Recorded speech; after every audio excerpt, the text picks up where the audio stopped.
Mga kapasyon, magandang araw. Huwag galoing manood, pag-subscribe sa aking YouTube channel. At linggo-linggo po'y mabibigay ako ng dagdag kaalaman para sa lahat. Para sa ating, especially sa ating mga backyard racers na gusto matuto, gusto maragdagan yung kaalaman sa pagmamanok. Maraming salamat. Kita-kits tayo, mga kapasyon.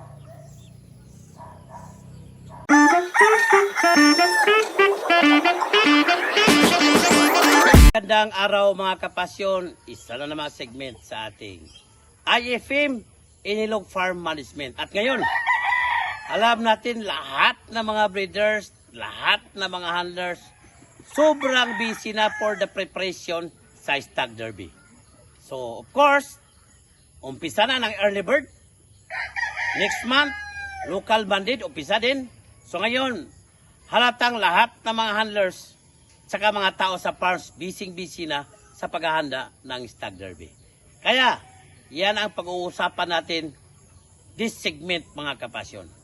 Una-una sa lahat, kailan ba kailangan umpisahan ang pagkondisyon ng stags? Tulad ng CACs, dapat mayroon ding pre-conditioning.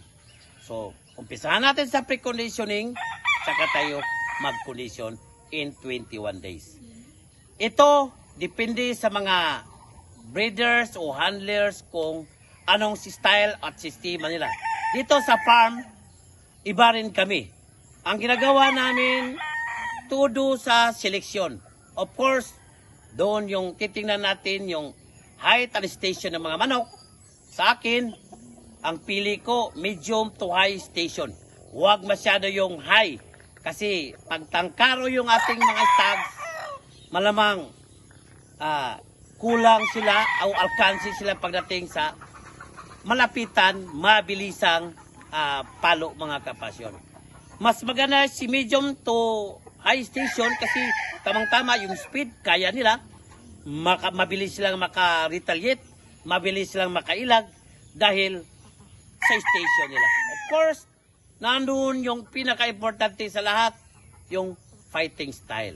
Lahat ng ating mga kapasyon, alam ko kung paano kayo pumili. Kasi lahat, karamihan ng mga naghahanda ngayon, usually ang gusto nila sa laban o fighting style ng manok, abang, paglalapitan, angat, kung papaluin, ilag, saka may pamatay palo. Yan ang importante.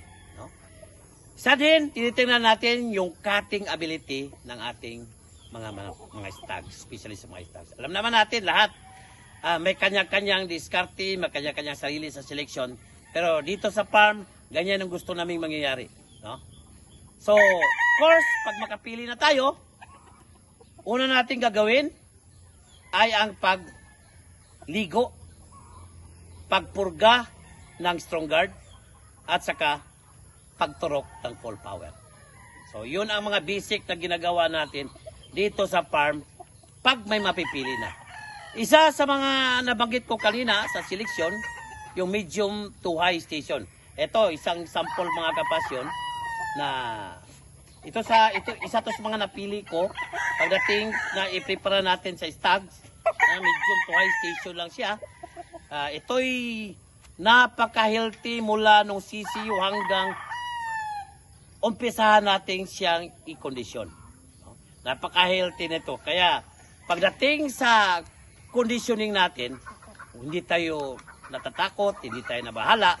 Dahil alam na naman natin na kahit anong stress ang gagawin natin sa kanila, during sa training, during sa sparring, o ano pang routine na kailangan natin na sila'y mapapagod, dapat walang problema. Dahil sila ay healthy mula sisiw hanggang nandito sila sa court area, hanggang i-kondisyonan natin sila. So isa yan sa mga tips natin, mga kapasyon, within this week para sa ating IFM Inilog Farm Management. Sa susunod na episode, tatalakayin ulit natin kung ano pang pwedeng gawin para sa seleksyon ng mga stags at preparasyon para sa ating nalalapit na laban sa early bird, sa local bandit, at ano pang derbies na sasalihan natin. So yun po, mga kapasyon, maraming salamat po.